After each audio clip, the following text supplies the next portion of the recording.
Um, with that, I would like to introduce you Paul Pangaro, as you may all know, the president of the American Society for Cybernetics and director of the Laboratory for Cybernetics at Carnegie Mellon University. He will open our 2025 ASC Speaker Series with a yearly tradition of touring recent activities of the New Macy Initiative. He will further talk about the Laboratory for Cybernetics that was recently launched early this year. This student-driven platform fosters collaboration between students and a growing network of enrolled practitioners in addressing wicked challenges. The lab recently awarded the New Macy Cybernetic Prize for Best Design Proposal in closing the last spring semester. And hand off to you, to Paul. Thank you.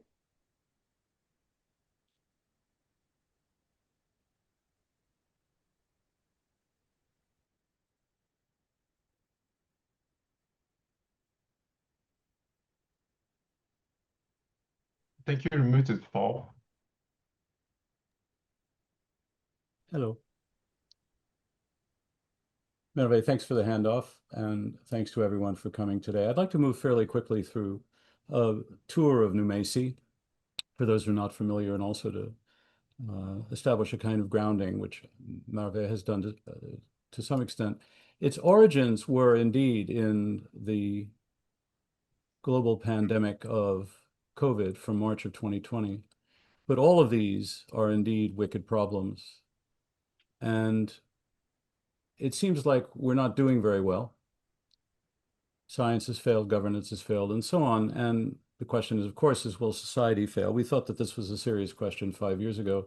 And for other reasons today, we are still very much concerned with it. So the feeling in 2020, a no-brainer, really, for anyone in cybernetics, and the word variety, of course, is a key word, is to move to action where conversation alone is not enough.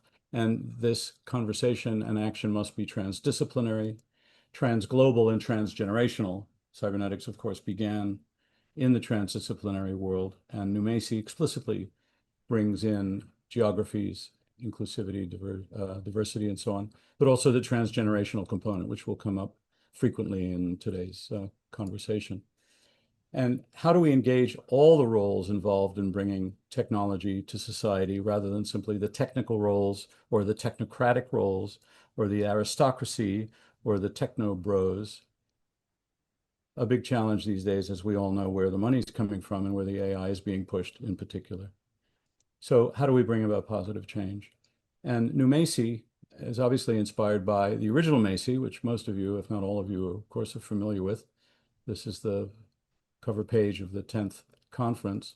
And again, a recap, mostly 40s and 50s, funded by Josiah Macy Foundation, pulling on the idea of purpose and information as the fundamental in systems who have goals and purpose. And this was indeed the start of a revolution. Cybernetics came from the Greek word, the art of steering, acting with intention, this would be a paraphrase. And these original Macy meetings changed the worlds of science, engineering, and humanities, even if it didn't always get credit. Got some credit originally, but we're back on the PR tour to try to bring back some of what it has lost in its recognition. And I think you would all agree with that. Let's debate that if not. So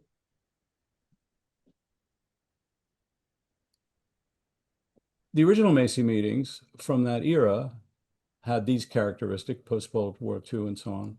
And we wanted to have a parallel to the new Macy meetings. And of course, you'll notice the hashtag, very modern, very of the era. Socio-technical entanglements more than just circular, causal, and feedback mechanisms. And indeed, the bottom litany, 3 trans dimensions: discipline, globality, diversity, geography, and generation. So here we are attempting an update. I think you all know this slide in terms of its content. How does cybernetics move us forward? Well, purpose of systems are universal in terms of technology or society or language or biology or philosophy or what have you.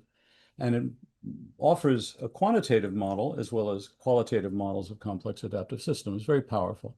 It also brings an ethical imperative. I'm quoting Heinz here, of course, Heinz von Foerster. the ethical imperative to act always to increase the total number of choices. We will return to that as well. It was founded as transdisciplinary, or as some prefer, antidisciplinary, and it applies across siloed disciplines, and it embraces the unknowable and the unpredictable. It doesn't just recognize, but it embraces. So what have been the Newmacy activities since 2020? Conversations of broad nature. First of all, there's a manifesto which you can look at. We'll give you the link, by the way, to this PDF, and anything underlined is a link, and we invite you to keep going. We've been meeting for the last 5 years with over 120 conversations that are recorded. They're not transcribed. They're of a mixed nature. Sometimes they're very focused. Sometimes they're wide-ranging.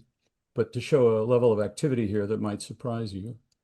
And indeed, there's another document which captures much of what I'm going to show you here. So Newmacy sessions have been on our own, Newmacy meetings, but also at ISSS. RSD, as Merve was saying, has been engaged on our behalf frequently to let us come along, the RSD 14 Ecologies of Knowing. And also we continue. So we continue this fall. We have the free-form Saturday conversations, which are monthly. And those have been the staple of the entire organization. But I'm sorry.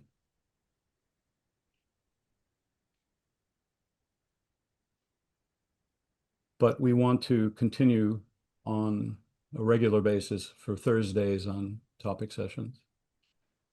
In summary, the commitment from 2020 was to bring about a rich mesh of collaborations among individuals and organizations across these 3 areas.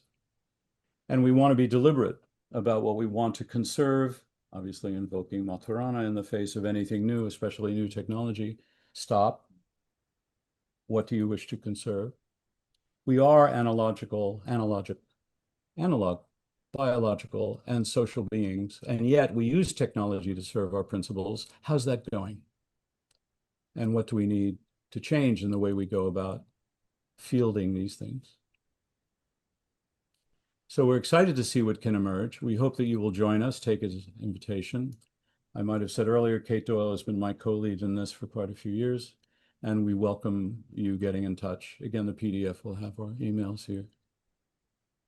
So this would be the review of Newmacy, and now I'd like to turn to the topic of the day. What is a laboratory that cybernetics need escape it? I think you'll hear the echo of the concern of the COVID era, still a concern perhaps, of how did that particular virus escape from the laboratory? And here I'm trying to flip the script. I'm trying to take that difficult and tragic situation and turn the metaphor around. And I'd be interested to know how well you think it survives and whether it's appropriate indeed. So what is a laboratory? And the reason why I ask this question very directly is because how do we incubate cybernetics as a living response to today's wicked challenges? The situation is, wait a minute, cybernetics is about acting. It's about action in the world as a means to learn. It's not about stuffing our heads in lab coats in the corner of a dark laboratory to figure out what's going on in some minute piece of the world. Heinz von Foerster famously said, science is learning more and more about less and less, meaning chopping the universe up into smaller and smaller pieces so that you can say something about it, such as exert a law, an equation, something repeatable and knowable. So should cybernetics be in a laboratory at all? If that's the case, if it should be out there in the world? Can a laboratory instigate a worldwide experiment rather than simply stay contained in the lab? And this is my goal today, is to return to these prompts. I would like to spend a couple of minutes telling you about the laboratory, which is a subject of great excitement to me. Omar Khan is the head of the School of Architecture at Carnegie Mellon, and he invited all of those in his School of Architecture to begin laboratories with certain criteria. You need certain projects. You need a path to funding. You need support of at least one faculty. You need, of course, relevance to the subject matter and indeed to architecture. And this might seem like a stretch, but I'll tell you in a moment why it is not at all a stretch. So this is a series of slides that I use to present the laboratory internal to Carnegie Mellon and now externally to the world. So I'll make an occasional meta comment about why something is the way it is. Of course, people say, cybernetics, what's that? So it's not unfair to say that a definition is useful, and here's a succinct one, I think. Information and purpose for guiding design and action in today's complex entanglements. Fair enough, not very far, but a good beginning. At least it doesn't say robotics. At least it doesn't say AI. But what is the laboratory of cybernetics? It's an experimental studio with resources and collaborations. It's project-focused and student-led. And it's directly suited to wicked challenges and wicked problems. And just to prove that all of these links go somewhere, are you seeing a new page, Laboratory for Cybernetics now? Excellent. So this is the public-facing page, one of the public-facing pages on the School of Architecture. And it describes an overview of the laboratory, various projects and facets that I'll describe to you, our research projects, the resources that we were gathering. Here's director. Omar is the laboratory faculty representative. He is supporting this directly. Danielle is a wonderful colleague and various associates, which are growing in their importance to the relationship to the lab. Again, all of these links are applicable, and you can go to that page from that link. Normally, I would spend time on this, a more detailed review of what is cybernetics, its definition. It uses feedback as guidance to effective action toward goals, and so on. And this fourth bullet, the science of purpose, including your purpose. Second order, sneaking it in, and indeed more about it.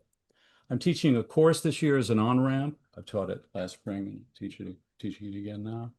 It supports thesis projects, students who want to articulate their own interests, and it offers a range of resources. And it facilitates collaborating with in-world practitioners. This is a foundational idea that I've experimented with a number of times, including at RSD and also at seminars on campus, where we pair or match a student and their interests with someone in the world who is practicing in the domain that is the student's interest. And I'll say once here, and I'll try not to repeat, the key thing is that this is not mentorship. This is not an expert teaching a student. This is a student coming with their concerns and their interests and finding a pairing with someone who knows something about it from world experience to facilitate the student's exploration. At the end of the course, the idea would be that a design brief or research proposal would come out. And again, there's more detail here. I want to give you a little taste of the syllabus and the role of praxis. You've all heard this word.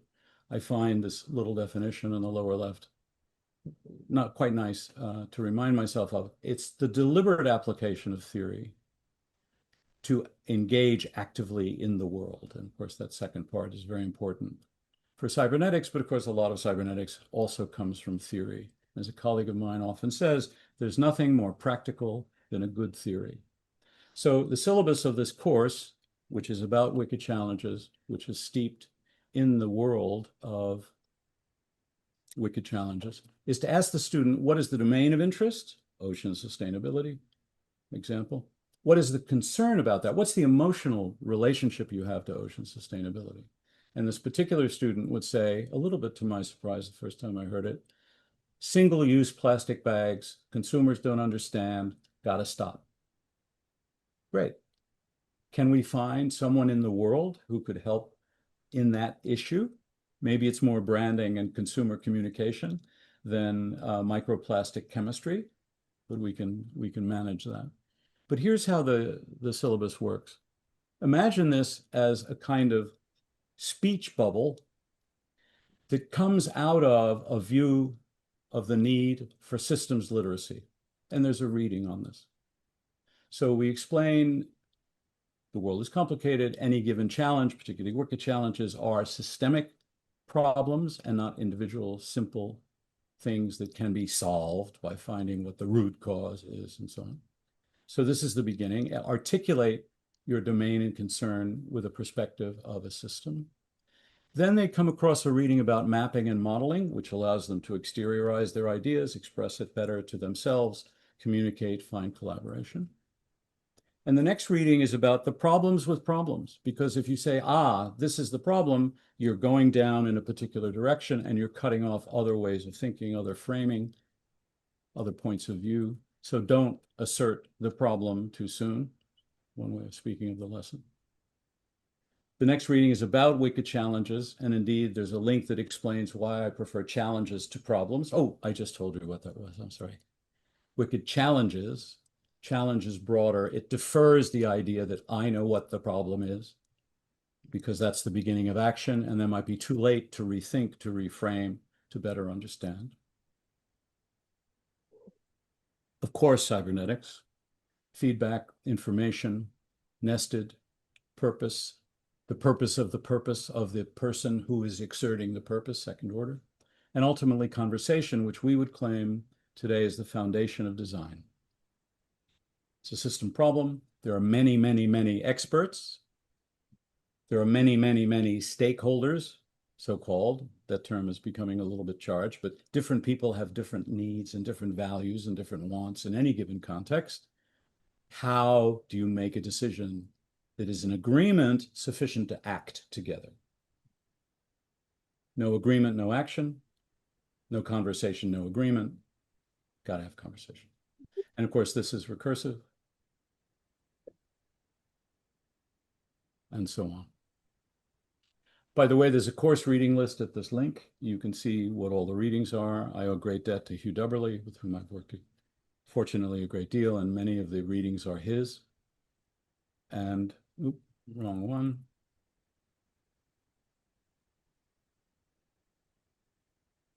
Here we go.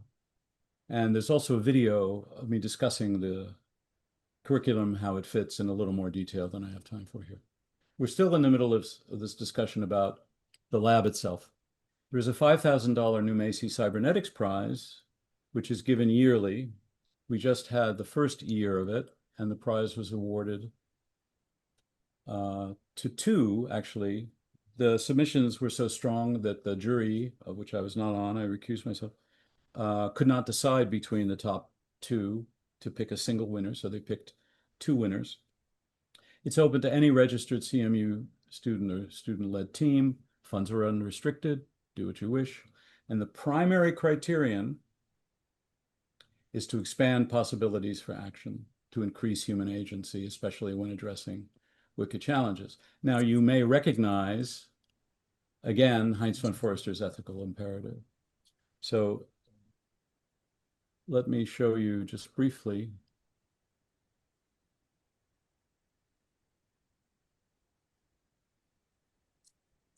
This is the main page that describes the prize. And here are the two winners, two entries tied for first place. One was designing agency in Africa's extractive economies. So a means for giving agency to the individual countries and the workers in those countries in the context of extraction of minerals and lack of profit to the workers and to the local businesses, et cetera. That's a very poor summary. I refer to the details here. That was from the design school. And from the architecture school was something very much like Negroponte's original idea for the architecture machine, which is a way of having AI support the conversation, of design for design among a group doing architecture, and having the AI, in the best sense, constantly monitoring, occasionally repeating, but most often suggesting ways forward. So those were the two winners this past year, and all of these details are there for your review. So increasing the total number of choices for a person or group, this makes the distinction that Heinz made that is not always understood between options and choices. You don't want to proliferate things that don't make sense. You want to proliferate choices that you would want to take because of your values, because of who you are or who you wish to become. And indeed, the design must increase human agency. So again, this is the main criterion for the Cybernetics Prize. And there are details about judging criteria and so much more. Now, this is completely selfish on my part. One of those exciting projects we have, which is longer term, is to rebraid cybernetics and AI. This is at the edge of audacity, and this is where I would like to operate more and more. We've discovered that I knew that I had the book set from Heinz von Foerster's personal collection, and it became of interest to the head of special collections here at Carnegie Mellon, who told me that they have the book set from Alan Newell, one of the most famous AI people and a very important person here on campus. Passed away. But my closest colleague here is a woman named Jill Lehman, wicked smart, PhD in AI and language and various other things. And we have had this collaboration over years, but when we learned that there was Heinz's books and Alan Newell's books, we could do an exhibit to compare and contrast the ideas of these fields through an exhibit, but not just an exhibit, through interviews that we would hold beforehand, a symposium that I'm hoping to be able to fund in 2027. It's not yet scheduled, but it is certainly on the books. And that's enough time to do what we hope to do. So the audacious goal is to try to get the two fields to go back into collaboration. Conversation is, I think, easier, possible, hope, but can we get them to collaborate? What does AI have to learn from cybernetics, and potentially the other way around? Because as it turns out, Alan Newell's ideas started in cybernetics, as did Minsky's, as did Papert's, as did a lot of people in the early days of this, right? Because after all, when you say AI today, you mean cybernetics, 1943, neural nets. So thank you for letting me sneak that in. Also part of the laboratory. But back to our main idea here. And back to the prompts.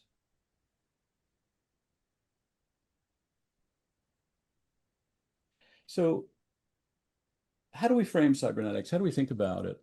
Well, effective action for achieving goals. You've heard that from me. You've heard that from the great Stafford Beer, everyone really. But I want to go deeper into what I was saying a little bit before. Learning in the context of cybernetics is in order to know how to act. Learning is a means to an end, action. Again, science, one might argue, is about learning, full stop. You can argue that, but let's frame it that way for now. So others are very much onto this idea of cybernetics as action, and sometimes they take a little heat. Andy Pickering's book, Acting with the World, is a remarkable achievement, I think, because it's succinct and powerful in arguing that when it's a global problem like climate, Colorado River, what have you, you can't just imagine what to do and go do it, clearly. What you can do is you can propose experiments in the world, and you can bring those to bear in careful ways such that you see the consequence. And of course, I'm paraphrasing his ideas very poorly. I recommend the book very highly. But if we're acting in the world and cybernetics is about action, how can you have a laboratory? I'm back to that question. I'm back to the conundrum. And of course, Heinz is on the same side if you wish to learn how to act. So I have a proposal, perhaps an audacious proposal, but of course I'm looking for feedback. There's this phrase, gain of function. Have you heard it? This also goes back to the early days of COVID, when a laboratory in a particular country was accused of trying to make a virus worse, more virulent, trying to improve its function, trying to give it a gain, trying to make it worse. And that's a little dangerous, very dangerous, tragically dangerous in the case of COVID-19. because I believe they did say it was most likely that it was in the lab that it gained function, and therefore when it escaped, it was such a terrible thing. I want to take over these, I almost use the word depressing, these negative ways of thinking about these metaphors, and perhaps it's dangerous, and you might warn me against it. But I want to bring gain of function, which is evolving genetic material to increase capability, to reframe it as a metaphor to be applied to cybernetics. Can we flip the script?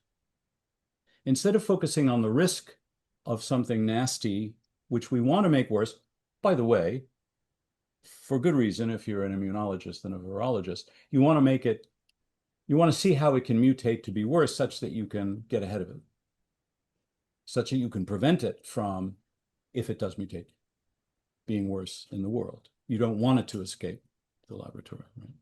But here the question is, can we amplify the capabilities of cybernetics for greater good? Forgive the bromide. But I think you're on my side.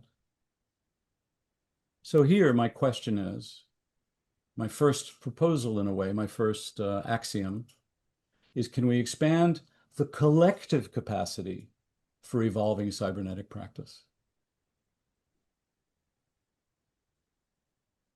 So can we create a collective praxis? Again, can we move from the power of the theory and the ideas and the abstractions of this field to action, to application in a way that has not been done before?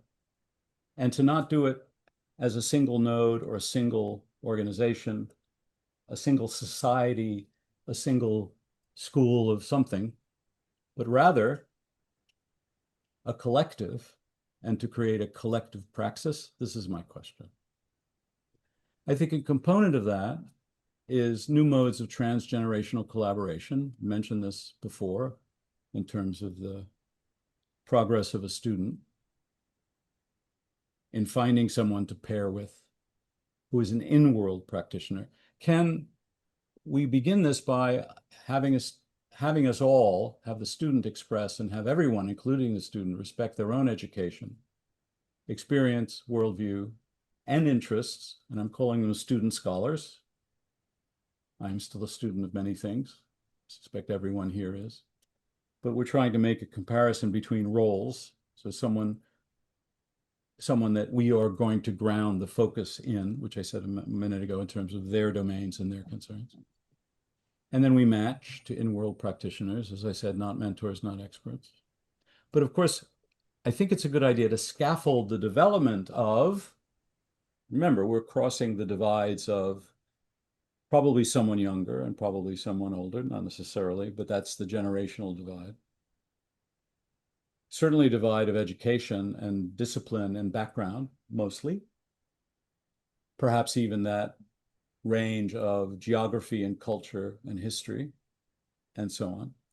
So might we scaffold a shared vocabulary? Because I might use the word and you might use the same word differently. Can we see where our values are compatible? Can we capture and record? And also ensure that both the scholar and the practitioner gains, and by the way, in the experiments that we've done at RSD 11 and also in a seminar I've run and other situations, both get extraordinary value out of this. And you'll have to take my word for that. But the surveys that came in after more than a dozen of these at one point, only one group said, nah, I don't think I want to keep doing. All of the rest of them said they wanted to keep doing it. So this is to evolve a new language, a language that bridges the generation and the geography and the disciplines, and to find better methods for collaboration that cross. Another component of this idea of a shared praxis, a collective praxis, is to spread resources and grow the networks. So obviously we have to capture what's learned, so repositories are necessary across all the organizations. And we want to distribute the request for a student scholar. If I have a student here, I don't just want to ask me who I know. We want the network globally of organizations to respond to requests to find an in-world practitioner. This is obvious and easy. So we want to share that across the collective. And beyond just sharing resources, we want to co-evolve the practice.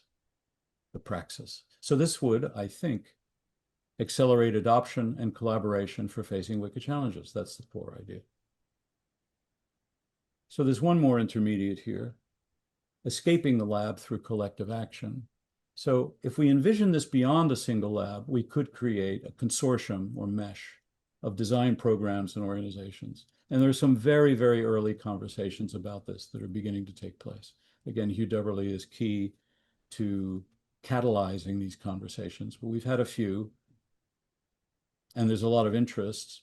We have a long way to go before this is formalized in any way, but I'm trying to show how a laboratory for cybernetics might engage with this. And how would we operate across multiple locations and so on? As I said, we need to share repositories, project progress, outcomes, and critiques, continuous evolution, and this would establish a praxis sourcing. So I'm almost done. This is the summary. I'm looking for people to join the experiment of each of these ideas.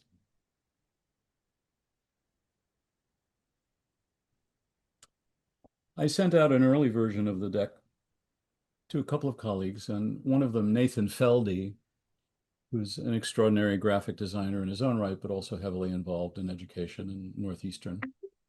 He sent me this text. So this quote is from him writing about Scott Buchanan and explaining an interpretation of the model on the right. And he says, a clinic might be the link, because I'm talking about laboratory, I'm talking about escaping laboratory, I'm talking practice, blah, blah, blah. So here he's helping enormously by offering one model to bring them all together. So the laboratory remains experimental, but the clinic begins to bring that into practice. Clinical trials, great phrase here, studio practices, also in parallel. And I love this diagram. And just as a reminder, this is a definition of a clinic from Merriam-Webster, and Merriam knows what they're talking about. It's a group meeting devoted to the analysis and solution. Well, you know, concrete problems, not quite.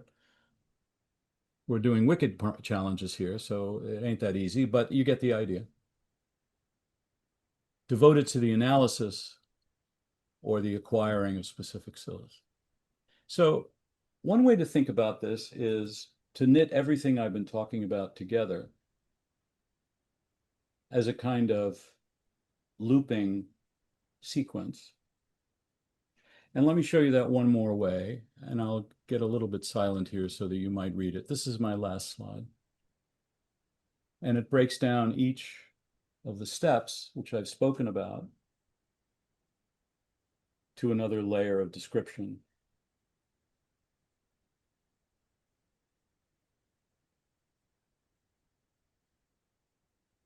But imagine this as this looping thing,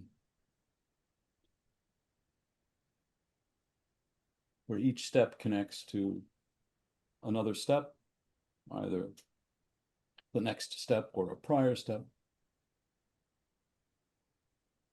Very early days, version 0.5. But it's this that I'm looking for interaction about. So how might we incubate? Can a laboratory instigate? And with that, let me show one more slide. I'm going to go back to the other slide and then invite questions. Let's see, I have to unskip. So perhaps if everyone can see well enough, let me know if you want me to stop sharing. But this would be my proposal for discussion during a Q&A. Thank you very much for your attention. I appreciate it.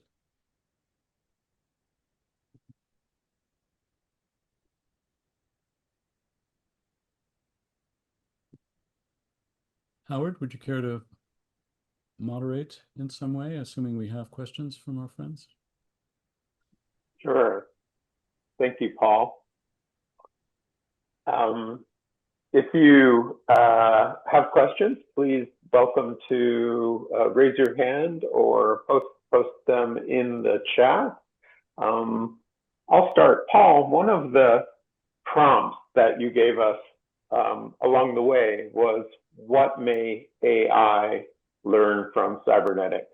And one of the questions that I've been thinking about since I heard about your laboratory is that I've wondered if you are training an instance of an AI in the literature on cybernetics, just to see where that type of experiment might go. Let me see if I understand you. I think what you're saying is the very act of having that conversation and also promoting the materials of cybernetics is training the AI systems of today, the generative AI systems. Is that what you mean? I'm thinking of instances of using a particular instance of an AI locally or specifically at your laboratory, and then feeding it, the literature in cybernetics to see what types of opportunities that might afford. It's certainly a viable idea. It has occurred to me to, well, Mitchell Johnson, who's been recording a number of cyberneticians for over a decade now, Andy Pickering, and quite a few others. Mitchell was proposing a Norbot, a Norbert Wiener AI, and that was before generative AI came along. I think it's a very viable idea. I think that helps a microcosm of the general problem. I'm not sure what you think the best intention or application of that would be. Making that available to others to interrogate, fabulous, obviously very important. The issue, though, is AI people don't give a shit. They don't have an interest. They don't know why they don't know what the threads are to pull on, and they don't know why they would pull on a thread that would have cybernetics at the other end. And with a small group of researchers, we've been trying to answer that question. TJ McLeish, who just asked a wonderful question, has recently joined that group, but it's been a struggle, partly because the AI scene is changing so rapidly, but also because it's a complicated question because they think they know. I mean, they still think that scaling, just making the LLM models bigger and bigger and bigger is going to work, but that's been shown a number of times over a number of years and not going to happen. But they're still with it, or is that just the hype? Is that just the money people? Is that just a continuation of kind of self-aggrandizement and self-deception? But there's so many things to fight to get AI people interested in these ideas, and we have not cracked that nut at the moment. Thank you, Howard. Sure. So as a reminder, welcome to raise your hand virtually or in human form, or to post questions in the chat. Arturo. I think there were a couple of people before me, Howard. I think Sebastian raised his hand, or... It's very kind of you, Arturo. I did, however, go ahead, please. Please, do go ahead. Okay. Well, it's kind of a comment, which could be a question, could be different questions, but I'll start it as a comment. And I think it's a wonderful initiative, Paul. That is, I find it is a relatively advanced, it's a very well advanced initiative. And let me see, where I start? Well, first, I'll just start anywhere, and I won't be long. Don't worry. One is could be a question, but what are the limitations of the model or the initiative? And especially one of the limitations that I can see that is important to be aware of, and this is because of my, in a way, grounding in the Global South, is how to make sure to incorporate those voices and connections, but not only cyberneticians in the Global South, but also, since we're talking about a collective, people in the global south that don't know anything about cybernetics, but that have to say much to the topics at hand. What are the wicked problems of the day? I mean, and these are mostly social movements and sometimes people from the grassroots. To me, that's so important to have to take into account today in the conversations that anybody is having about these issues. Okay. Second point that I wanted to make is, let me see if I remember. Yeah, I mean, the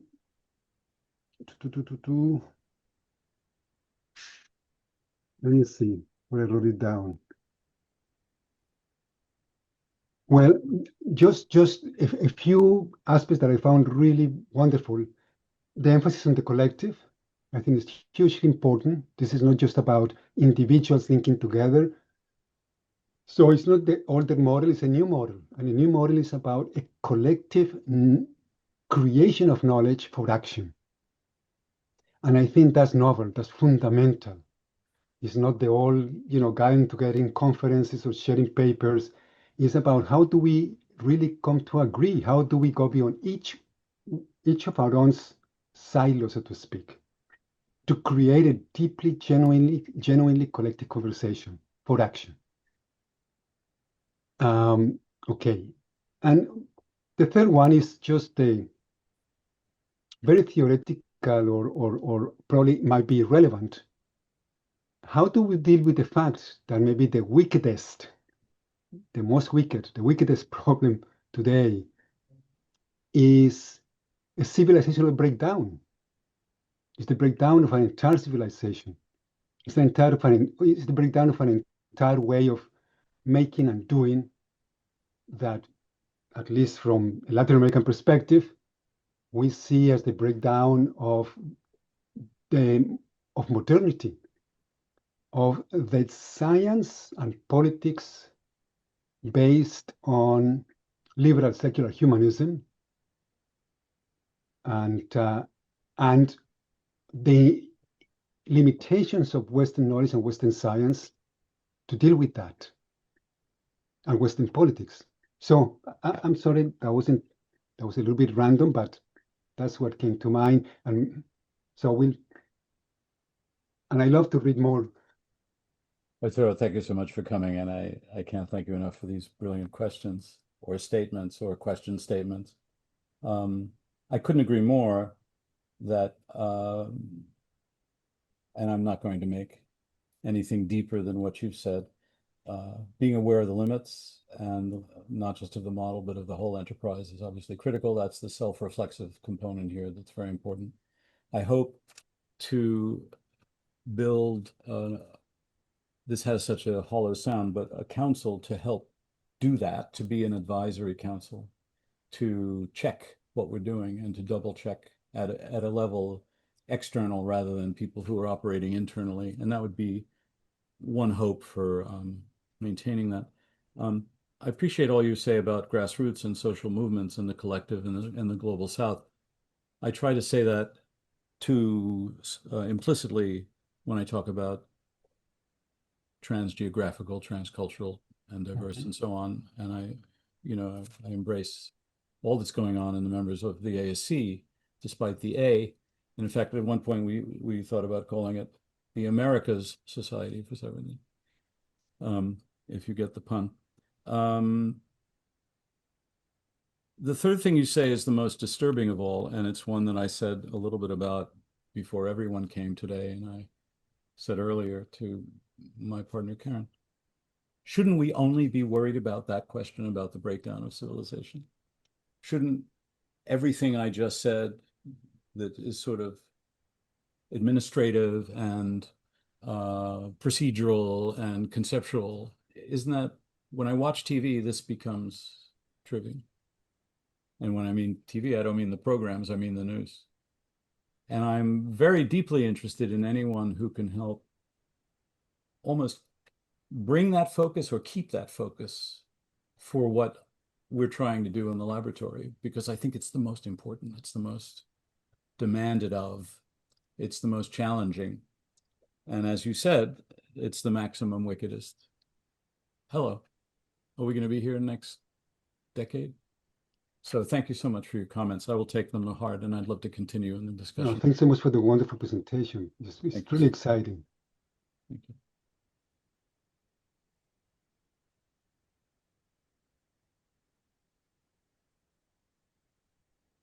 Sebastian, did you want to jump in here?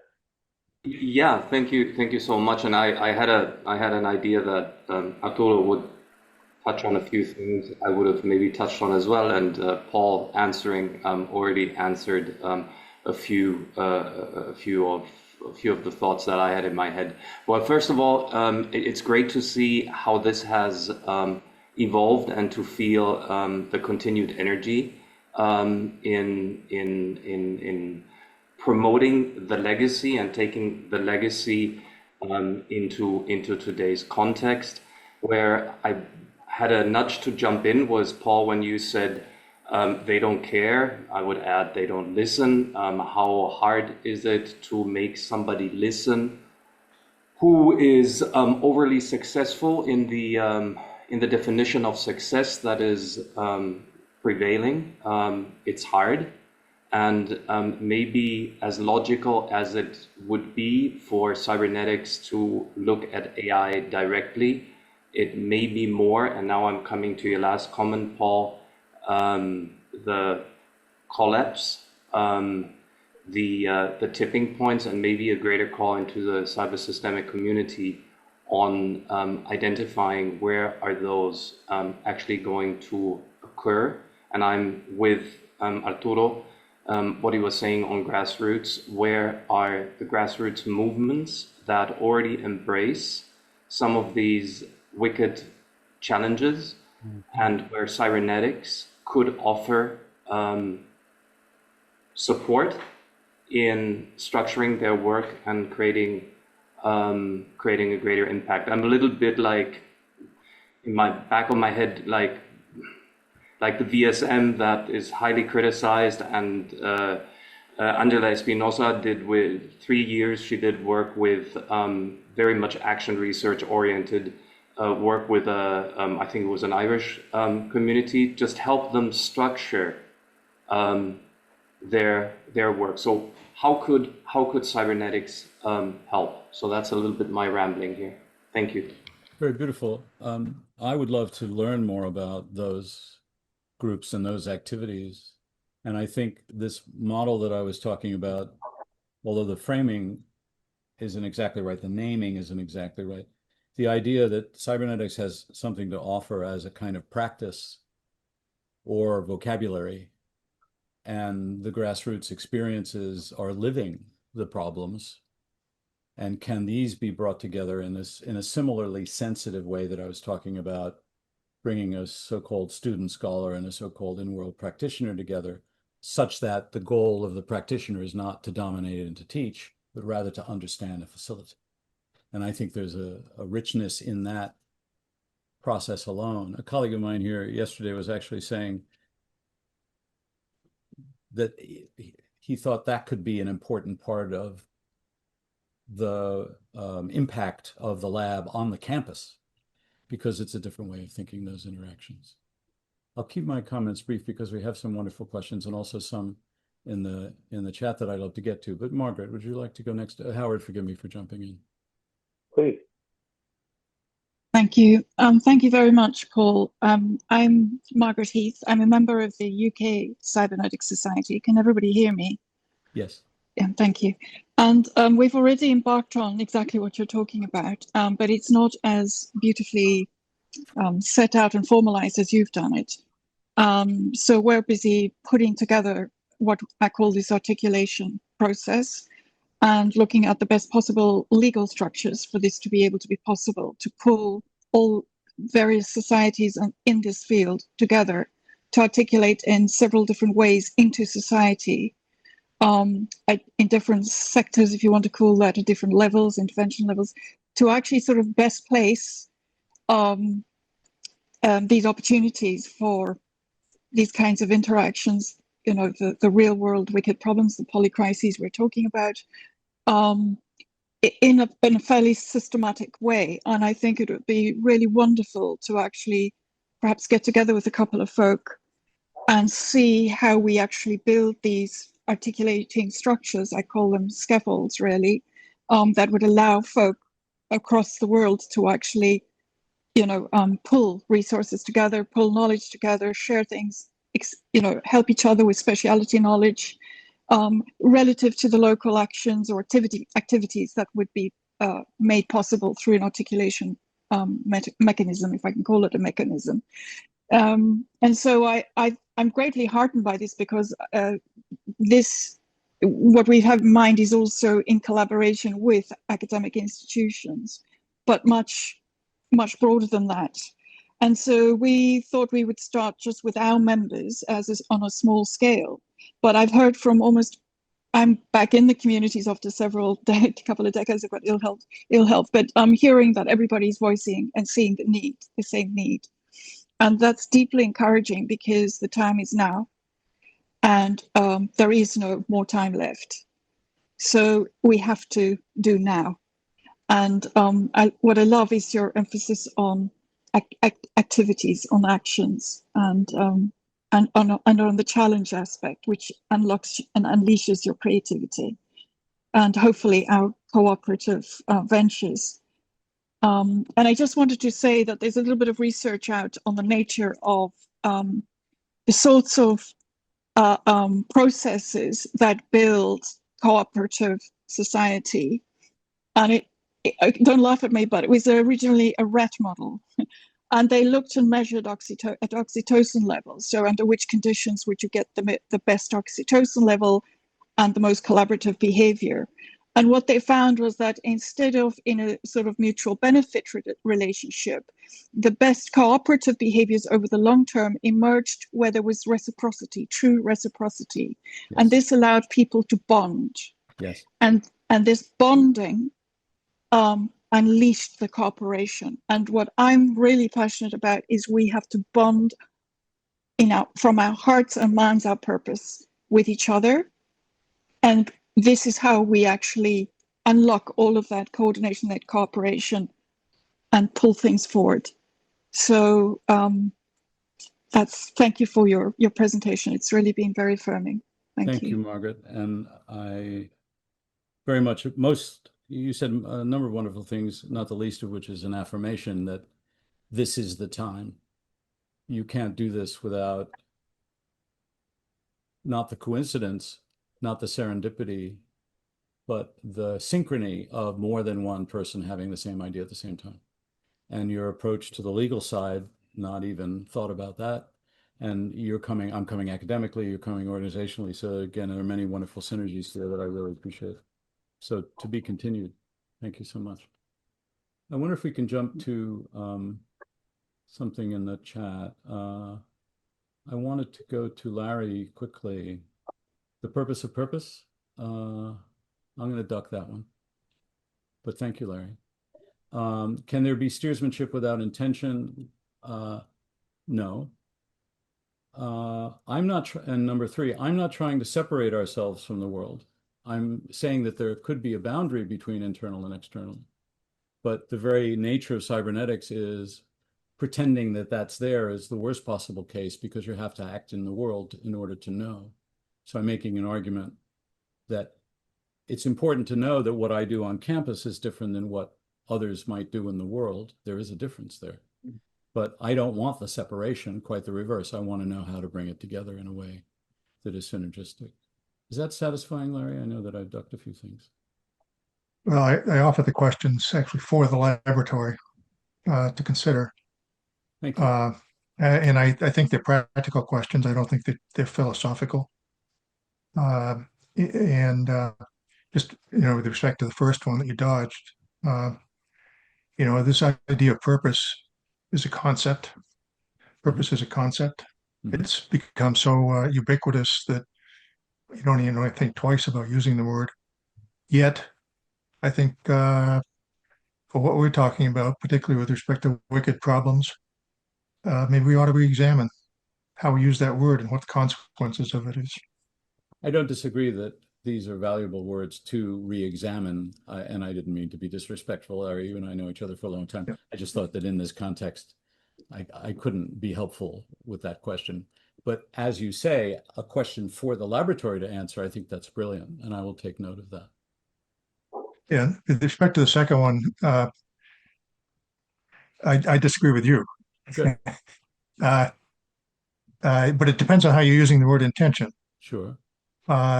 I would say that we see examples of steersmanship all the time in nature and elsewhere, but I can't attribute intention to that. It's just the way it is. Like what? There's no self-consciousness from, intention implies, so the way I use the term, self-consciousness, and this, the idea of things staying on course or staying within limits that doesn't require self-consciousness. So Mike Levin could be invoked here. I think his idea that there's a continuum rather than a dividing line between consciousness and not, or self-consciousness and not. But to be debated, and certainly an interesting question.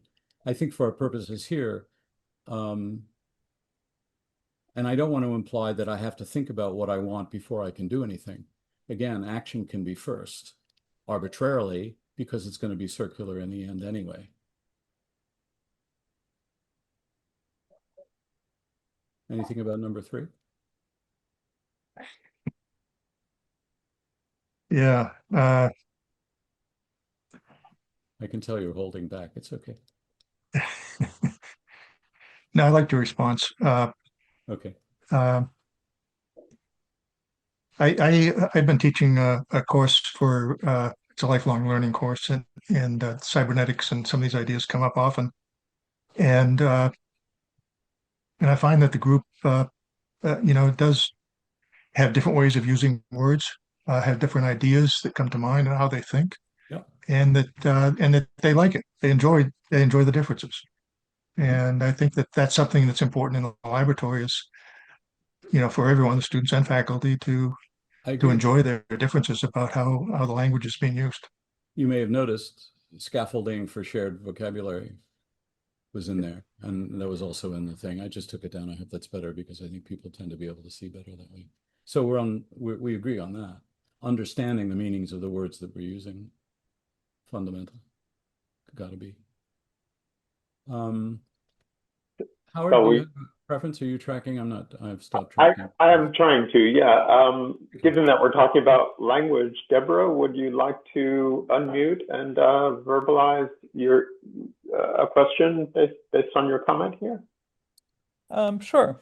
I always have a little, and I think it happened in conversations with Paul before, something kind of lights up a little bit, an amber alert when people say new language.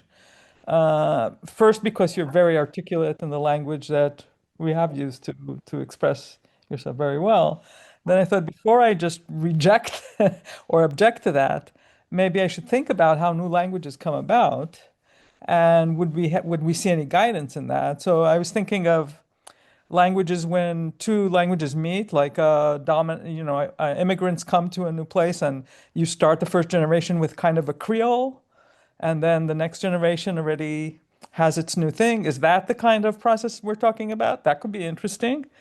But I thought that maybe there were some things that we could think about in how we really find new languages, and will that help us understand where we want to go, or where you want to go?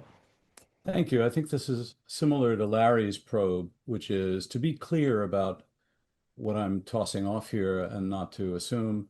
And that level of clarity, Stephen Sondheim, everything is subordinate to clarity. There's a couple of things quickly, and some of you may know this from prior work. New language to me means, first of all, what is language? It's a set of distinctions, some of which are more important than others, and the relations in those distinctions, topics, concepts, whatever you want to call it. And you need new language to say something that can't be said in the old language.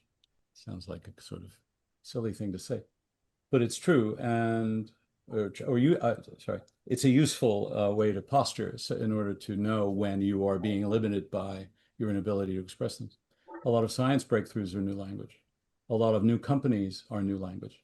And I think there are some guidance for that.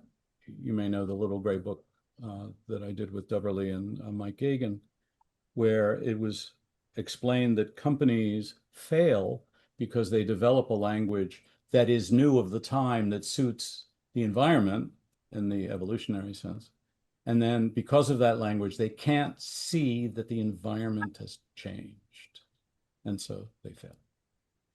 That begs the question, though, how do you get new language? And how do you incubate it? And that's a longer story. You have to go off where the current language is not interfering with you and not pulling you back to the old language. That's why the garage, the startup, the rejection of the existing corporate structure, and people leave in order to make something new because they can't do it in the old corporate structure. And although I keep on talking about the corporate business situation, it's easy to understand how it happens there, but I think the lessons are the same. So to come together with existing languages, this is the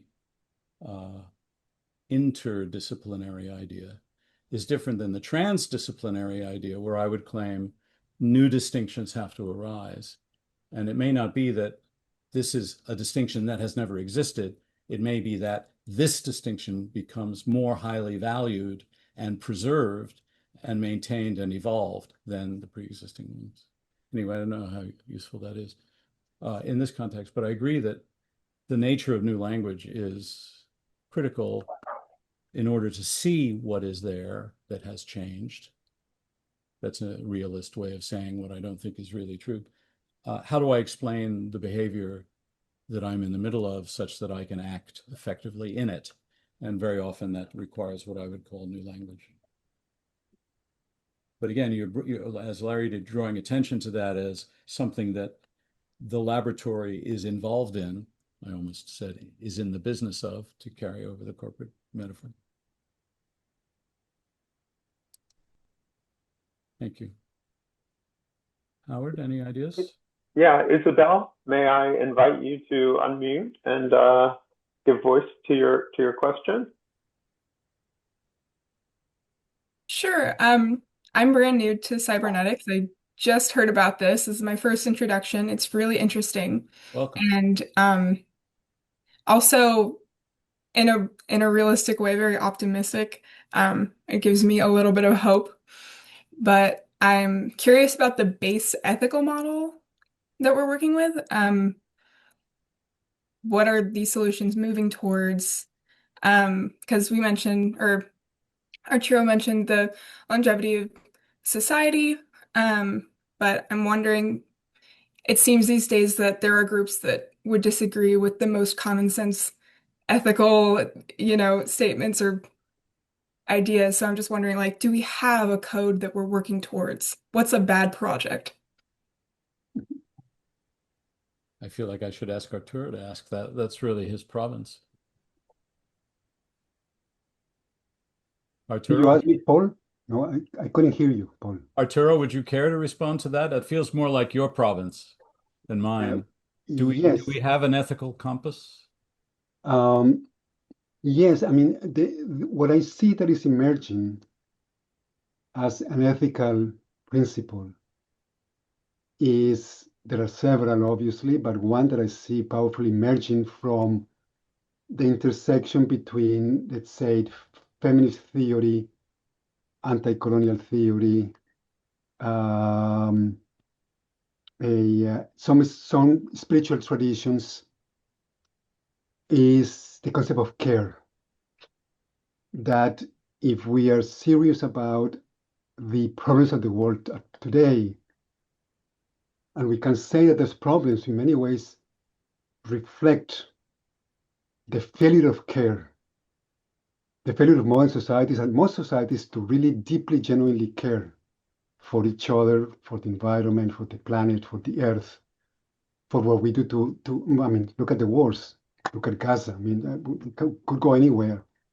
Militarism is all the lack of care. So care as the principle of an ethical praxis for rebuilding, reconstructing the world or the worlds in which we inhabit from a multiplicity of perspectives. So giving up on universals, even the universal of democracy, I mean, it's wonderful, but see where it has taken us. That doesn't mean that democracy cannot be used strategically whenever it's needed to move people and move agendas or human rights. But there cannot be a single universal. I mean, if there is any universal, I would say that is care. But care can also be manipulated and, so I think that would be one of my responses. But that's a very important question, Isabel. Thank you. Sorry to speak Yeah. over you. I love the idea of care, and as you've expressed it, and a little bit of its history. And I don't have any other answer than that at the moment. One could invoke Heinz von Foerster, of course, and the idea that we are responsible for how we see the world and therefore responsible for how we act in the world. And we are not allowed, is that a good word? Maybe not. We don't have the right to tell others what they should think and do, even though we live in cultures that do that more and more as time goes on. But Isabel, I think it's great to have you here, and your question is very relevant. And perhaps that's worth discussing on the side of this conversation. I would learn from your sense of that and why you feel it's important. And again, I don't feel that this is in the middle of my province. I would love to learn more about it. Thank you for coming. Thank you for your question. Could I follow up on your ethical, Paul, for a second? Go ahead, Jude. Yeah. Heinz, in talking about responsibility, that second cybernetics leads to ethical responsibility in the sense of I shall do. Yeah. But that doesn't rule out for me the idea of morals, and that it's collectively decided what we might not do as a group. And I think that's an important distinction, that yes, ethics, and yes, morals, and then there's manners, how we do what we do. So morals, of course, is a coded, loaded word. Aren't they all? And it was a word that Heinz was particularly concerned about, and that's why he, in his wonderful paper, made the distinction between ethics and morals. But I understand let me finish. That you're coining it in a way that brings about the awareness, which I think is primarily what you want. Tell me if I'm misinterpreting you. And it's a very important idea that there has to still be a collective agreement, that there has to be some way of saying this from an ethical stance as individuals might be useful. And Herbert does use the word ethics. There's a whole thing about ethics, morals, and manners. Herbert Brun I think is a follow-up to Heinz's. So if you have a reminder of that particular piece, I'd love to have it sometime, and maybe we could share it with Isabel and Arturo and keep going. It's on the website. It's called the Herbert Brun's Fundamentals, and one of them is the ethics and morals and manners. If you have a link that's handy, that would be great. Okay, I'll put it in. Thank you very much. Where are we, Howard? Robert, you had your hand up at one point. Margaret, you had your hand up at one point. Perhaps one of you. I'm going to raise my hand up at one point. Robert, is this a good moment to? Sure, yeah. Okay. I was just pulled away. No, thank you, Paul. I just wanted to ask, kind of in an open-ended way, if you could be a bit more explicit about, the affordances of doing this at Carnegie Mellon. I mean, you referenced briefly, the culture there, but I think probably most people understand CMU as an institution, but maybe you could go into a bit more detail. Let me say a few things, and I'm not sure I can hit the note that you want, but first of all, I should have said earlier, and thank you, Robert, for giving me the opportunity, that Omar Khan, head of the School of Architecture, when he came, he was one of the few to come in from outside the campus and to head a school. Usually people are, quote, promoted within, and he came from the outside. And my interpretation is that he realized that he couldn't just tell people what to do, I mean, obviously, but he established some pillars which he called part of the pedagogy that he wanted to establish, which is now being executed. And I alluded to this, but I didn't complete it. So again, thanks for letting me circle back. Clearly, one of the pillars of architecture are buildings and spaces and materials and all of that modern stuff, sustainability, et cetera. I don't mean to dismiss it by giving you that tone. But what were the other three pillars that he introduced? They were, are you ready? Climate change. Okay, fine. Buildings. Sure, I get that. Social justice. Sorry about the icon there. Social justice. Is that obviously an architectural thing? And lastly, AI. And again, you might say, well, it's about sensors, it's about smart buildings. No, it's about the broadest possible ethics of AI, social justice, and climate. And that's what Omar brought. And so in that context, I feel like a laboratory of cybernetics has a wider purview to do the things it wants to do, even though it's a school of architecture. It's not even though, it's because it's this school of architecture that there's an opportunity to go at everything I've been talking about. Some of the affordances, to answer your question more directly, Robert, might be what the school is already doing. So public programs. In fact, Arturo Escobar was a wonderful visitor recently, and he'll be back again. He's the Watson Chair for this year, and we had him on campus, and magnificent. He gave talks, spent time with us. It was really a very precious visit, and that will be repeated a few times. So again, under Omar's leadership, let's call it, mentorship, wrong word, guidance, here we are doing these conversations and bringing Arturo into our discourse. So there is an interest on the campus in what everyone would call interdisciplinarity, but I think a lot of it is that word more than actions along the lines of that word. And the only other answer I can give, Robert, is we have to make our own affordances because I think they largely don't exist. So this exhibit in 2027 and an accompanying symposium and publication about AI and the relationship to cybernetics and a more favorable synergy in a conversation between them. That's something that we're inventing. A new pedagogical idea about this collaboration of transgenerational conversations. That's another one. So I think it's a matter of invention. I think from there it's more mechanics and so on, but I hope that's a degree of answer to your question. Yes, thanks. Thank you, Robert. I'm not sure that I have Okay. Jason had a question earlier. Now. Jason had a question earlier to go to. He says, I agree with everything except two things. Well, that's quite a lot. The design and the lab the design direction I'm reading. Jason, do you want to speak to this, or I would just be paraphrasing what you said? Yeah, I'm waiting for your invitation because I don't want to risk our friendship if just in case what I'm saying is disliked you. Okay. Everything is on the direction I agree.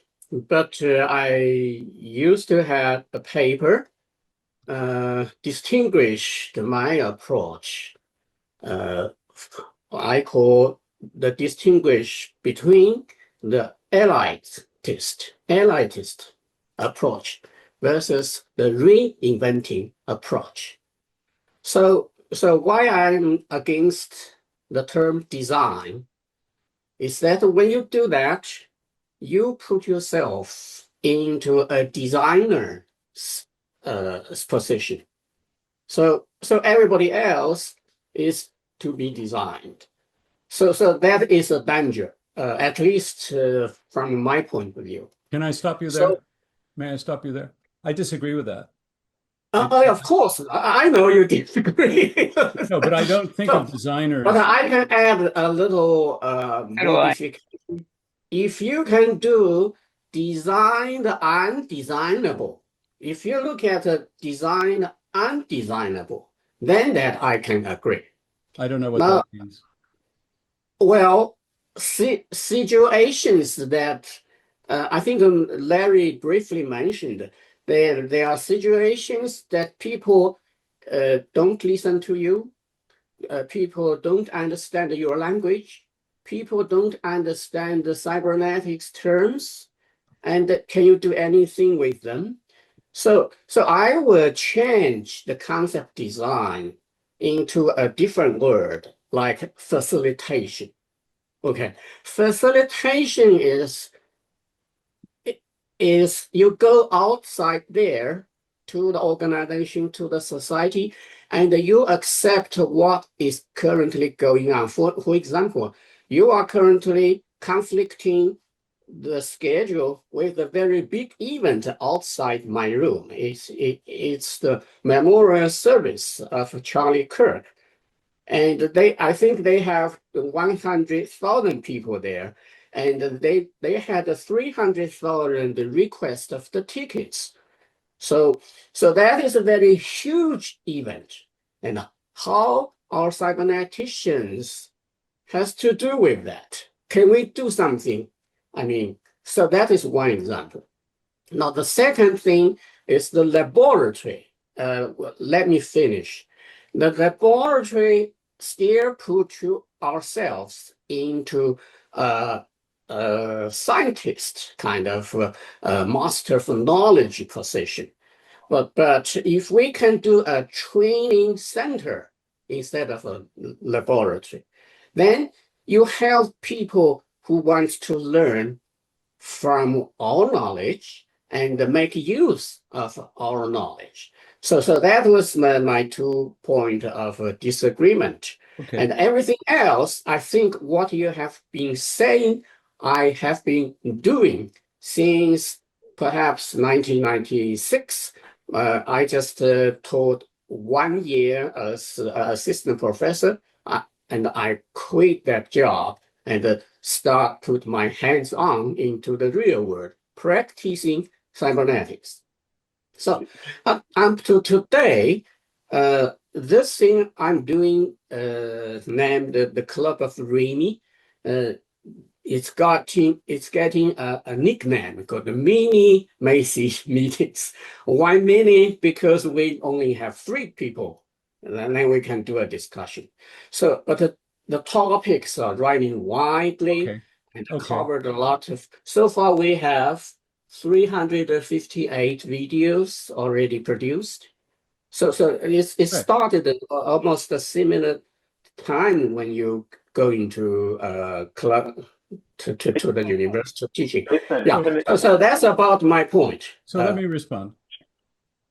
Howard, did you? I was going to ask Jason to formulate a question. So first of all, I've just posted the Club of Remy link in the chat. That's great.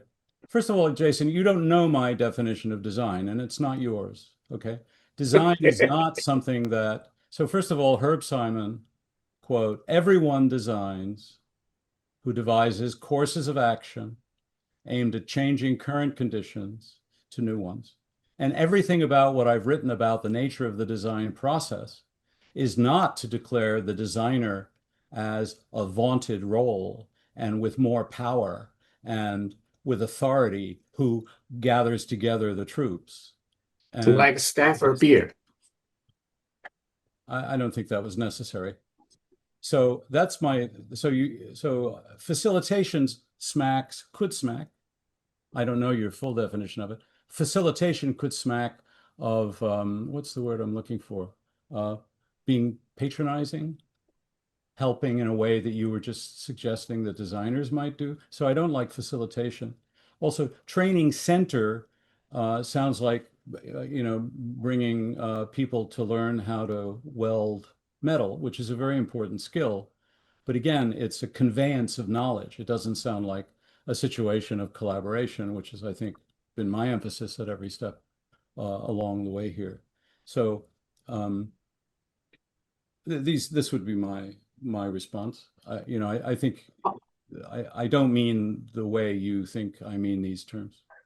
Okay. Are you aware of the organization called ODN, Organizational Development Network? I'm not sure. Okay. Why do you mention that is organizational development is a huge field. Their conference always runs into numbers of like 1,000 attendees. I was invited to their conference twice, and I found the very sharp contrast of what they're doing with what ASC has been doing. Both of ASC and ODN focused on how to help the organizations to grow. But ODN consists most of practitioners. So they have to sell their stuff to their client to be survived. So that is a very interesting comparison to compare. ODN is one. IAF, International Association for Facilitation, Facilitators is another. They are all very huge and they are all very successful. I think I have been promoting all cyberneticians to learn from them. They must have been done something right. For example, they have edited a book called The Change Handbook. Okay, as long as you want to make some change, whatever change. I'm sorry, Obama Jason. I'm sorry, Jason. I have to interrupt you. I'm sorry. I think there'll be other questions here, and this is becoming a long lesson. I'm happy to look into ODN and IF, and I appreciate the Change Handbook. Do check that. Thank you. Other questions or comments? And also, we're running over time, which is a bit of a concern. Some people have had to leave. Anyone else? Arturo. No, just a quick plug for a book that both, I think it was, I think they left. No, Gloss was one of them. Yes, mentioned this book called The Biology of Love, The Origin of Humanness in the Biology of Love. Yep. That many of you probably know, by Umberto Maturana and Gerda Verden-Soler. It's a great, great book to read on love and care as a foundational concept. Beautiful. Yes, great. Yeah. Thank you for that. Not easy to read, though. And there's also this. Thank you. Which I recommend very highly. Thank you, Arturo, for your gift of this, of signing it when you were here. Thank you so much. Paul, I think there's a wrap-up question in the chat now. Let's see. People leaving for dinner. Why the competition was only for CMU students and not for others?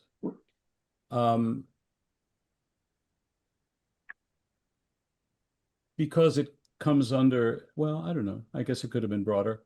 It was invented here at Carnegie Mellon, and there is a sort of proprietary feeling that because the effort is sponsored by, because the lab is sponsored by Carnegie Mellon, and they adjudicate the prize, that the primary goal would be to benefit the students here. It's not a strong answer, but that's why. If it were a large nonprofit that was offering it, then of course it would be much more universal. Maybe that would be a wonderful thing to aspire to. I should try to raise that money. Thank you for the question.